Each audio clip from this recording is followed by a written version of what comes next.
된 것이다. 아마도 이 작업에 철기가 사용됐을 것으로 보인다. 이때 철기 문화가 상당히 발전된 상태이니까 철기를 열을 가해서 뜨거워졌을 때 그것을 감아서 변형시킬 수 있는 것은 현재에서 하는 방법이잖아요. 그러면 추정해 본다면 그렇게 하지 않았을까. 그렇지 않으면 그 꺼부린 상태를 유지하고 있을 수가 없거든요. 벽화를 통해서 고구려 여성들의 머리 모양을 재현해낸다는 것은 쉽지 않은 작업이었다.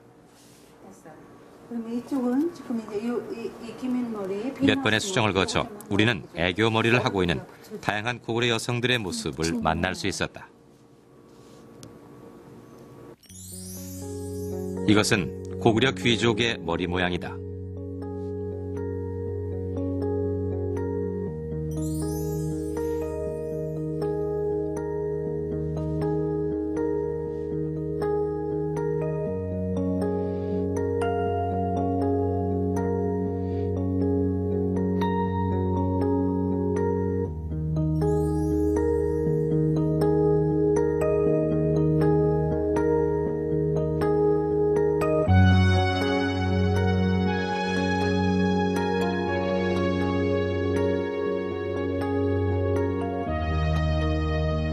아직 시집가지 않은 처녀나 평서민이 즐겨 했던 머리 모양이다.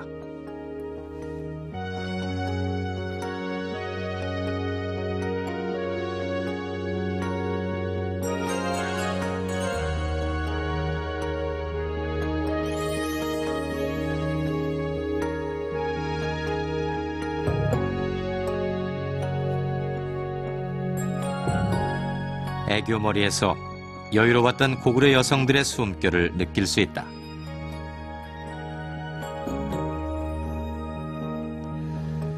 고구려 사람들은 머리 모양 하나에도 자신들만의 독창적인 멋을 만들어낼 줄 알았습니다. 한껏 멋을 부린 고구려 사람들의 외출, 무척 화려했을 것 같지 않습니까? 이 외출할 때 고구려인들의 필수품은 바로 수레입니다. 그러니까 수레는 요즘으로 치면 자동차라고 할 수 있겠죠.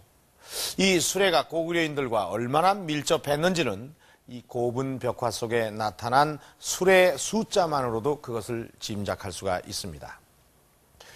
지금까지 알려진 95기의 고분 벽화 중에 총 18기의 고분 벽화 속에 40대 수레와 4개 수레바퀴 그림을 찾을 수가 있습니다. 자, 여기 이 그림을 한번 보시죠. 이 안악 3호분에 그려진 차고의 모습입니다. 2대의 수레가 차고 속에 얌전히 그려져 있습니다. 차고 지붕에는 기와까지 얹었고요. 이 덕흥리 고분에도 차고가 그려져 있습니다. 집집마다 차고가 있었던 듯한데 어쩜 1가구 1차고제쯤 되는 건 아닐까요? 그런데 그렇게 많은 수레가 그 모양도 제각각 다르고 용도도 다르다고 합니다. 대체 고구려에는 어떤 수레들이 있었던 걸까요? 다시 덕흥리 고분으로 가보도록 하겠습니다. 덕흥리 고분에 그려진 석대 수레 가운데 첫 번째 수레에는 진의 부하인 계현 현령이 타고 있다. 그 뒤를 따라가는 수레는 무덤의 주인인 유조자사 진의 것이다. 앞의 수레보다 크고 잘 꾸몄다. 이런 모양의 수레는 안악 3호분에서도 볼 수 있다. 많은 무장 군인들을 거느리고 화려하게 외출하는 안악 3호분의 주인. 그가 탄 수레 역시 다른 수레에 비해서 크고 화려하게 장식했다. 신분에 따라서 수레의 크기와 장식의 차이가 있었음을 명확하게 보여준다. 그 신분별로 수레의 활용에 차등을 두었던 것이 분명합니다. 덕흥리 고분에 보면 유자사 진의 수레와 그의 부하였던 계현령이 탔던 수레가 외형상으로 한 20-30% 정도의 차이를 보이고 있습니다.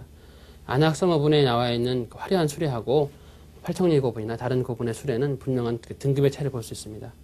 삼국사기에 신라의 경우를 보면 각 두품별로 그 수레 장식에 대한 제한을 두고 있는 것을 기록하고 있습니다. 이처럼 고구려에서도 귀족들의 그 신분에 따라서 수레에도 차등을 두었던 것이 분명합니다. 석대 수레 가운데 2대는 비교적 선명하게 남아있지만 나머지 1대의 수레는 형체를 알아보기 어렵다.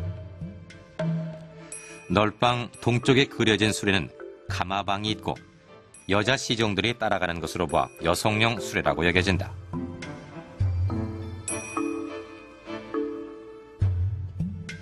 안악 3호분의 차고에서도 여성용 수레를 발견할 수 있다. 앞의 것과 비교할 때 뒤의 수레는 크기가 작고 가마방이 갖춰져 있다. 벽화에 그려진 수레 중에서 가장 화려하다는 쌍용총 수레는 여러 개의 장신구를 달았다. 이것 역시 여성용이다. 무용총 벽화에도 수레가 등장한다. 특히 눈에 띄는 것은 바퀴와 가마방이 유난히 크다는 것이다. 무용총에 보면 이와 같은 수레는 이 사람의 크기에 비해서 이 바퀴의 크기가 굉장히 커 보입니다. 거의 한 1m 50에서 70 정도 되는 굉장히 큰 크기고요. 위에 있는 가마방의 크기도 2m 정도나 되는 매우 큰 크기입니다. 또 좌우에 그 바깥 창이 없는 것을 봤을 때 사람이 탔다기보다는 짐을 싣는 모습으로 보입니다. 마치 그 서부개척기에 그 미국의 포장마차를 연상시킵니다. 그리고 또 다른 데에서도 그런 거 찾아볼 수 있습니까? 무용총의 밑에 수레도 같은 계통으로 볼 수 있겠고요. 각저총에 있는 이 각저총. 예, 이 수레도 비슷하네요, 예, 이거하고. 침차라고 여겨지고 있습니다. 이 각저총입니다. 씨름 무덤. 네. 그런데 앞에 있는 2대의 수레는 말이 끌고 있지만 뒤의 수레는 소가 끌고 가는 것을 볼 수 있다.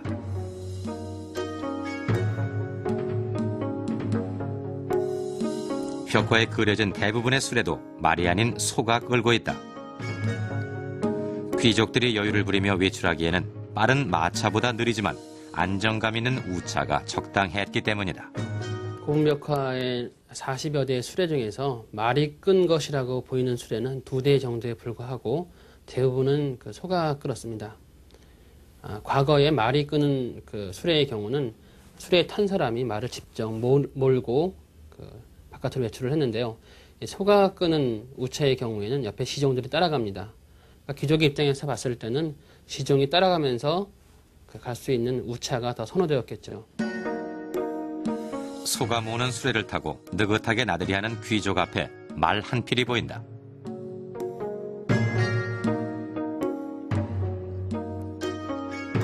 고구려 귀족은 사냥을 하거나 전쟁 등의 급한 일이 생기면 언제든 수레를 끄는 소를 말로 교체하거나 직접 말을 타고 달려나갔다.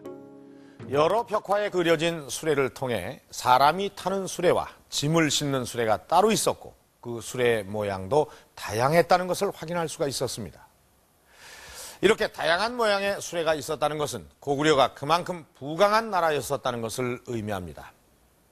왜냐하면 당시로서 수레 제작은 지금의 자동차 산업과 마찬가지여서 상당히 선진화된 부문이었기 때문입니다. 자, 지금 보시는 이 그림은 쌍용청에 그려진 수레입니다. 아주 우람한 모양의 소가 이 화려한 모양의 수레를 끌고 있는데요. 이 수레를 자세히 살펴보면은 그 바퀴가 상당히 두껍다는 것을 알 수가 있습니다. 이 두꺼운